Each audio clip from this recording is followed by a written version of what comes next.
وقت از تو خوندن ستاره ترانه ها، اسم تو برای من قشنگ ترین آهنگه.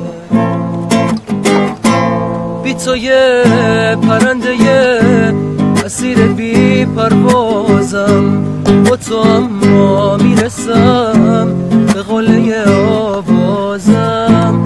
اگه تو آخر این ترانه با من باشی، واسه تو سقفی از آهنگ با صدا میسازم.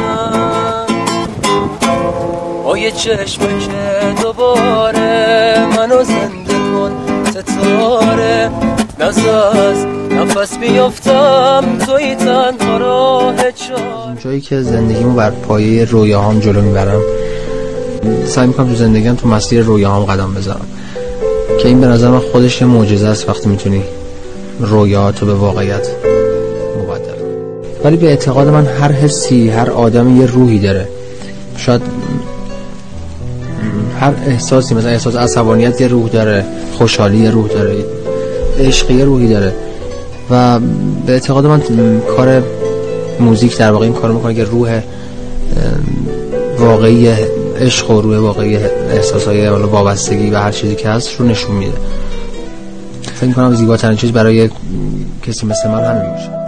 خدا رو شکر من هر اتفاقی که برام میفته خدا رو شکر میکنم. البته همیشه سعی میکنم که مسیر زندگیمو خودم تعیین کنم، ولی خب بعضی اوقات هست که باید واگذار کنی به خدا که و تقدیر که ببینید چه چیزی رو برات نوشتن.